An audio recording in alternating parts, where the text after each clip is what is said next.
Hey guys, it's Katie and Carissa, and we're going back to school to bring you a super easy and fun college cooking series. so stay tuned every week. Hey everyone, welcome back to our college cooking series, and today we are going to be making Italian squash boats. I'm so excited for this. Carissa has a recipe, zucchini squash boats, and it's cooked in the oven, but we wanted to show you guys how to use a microwave to make almost the exact same meal, but using a squash. Yes, so we are going to get started. We have just a single squash, so we're making 2 servings for Katie and I. So we're using pesto and or marinara sauce, mozzarella cheese and or Parmesan, and then we have some fully cooked chicken sausage. Yes. Italian style, and of course salt and pepper. So you're gonna cut it in half long ways and then grab a spoon and just cut out the middle.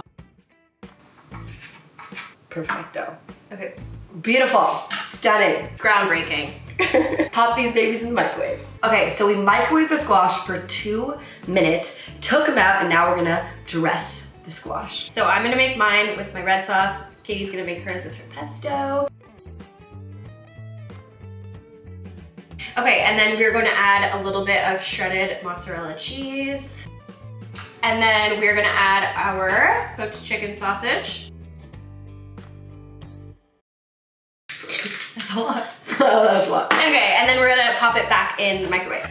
So we just took these out of the microwave. You only need 1 minute. So like total time, this only took like 4 minutes. Super quick and easy. We're going to dig in and try them out. Oh wow, and the squash is super cooked. Like I would not think if I just put a squash in for the microwave for a couple minutes, it'd be cooked, but it's like fully cooked. It's perfectly cooked. All right. Oh my God.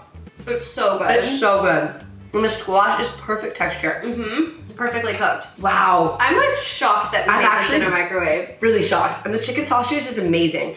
We got this chicken sausage at the store. It's just fully cooked Italian chicken sausage. Yeah, it's so good. This is like a gourmet dinner. If you're trying to impress somebody, This is the meal. Especially for sure. in your dorm. A little bit of red wine, a little bit of red wine. Ooh, now we're gonna Date night. I never drank red wine in college unless it was in a bag. I was gonna say, I drank red wine, it was in a Yeah, you bag. fucking slept in bag. This pairs great with bagged wine. Yeah, seriously. Well What was it called? What was the Frenzia. Frenzia! Oh my God! All right, well, I hope you guys enjoyed this recipe. Make sure to tag us and tell us if you guys try our recipes. And thank you so much for watching. We'll see you next time.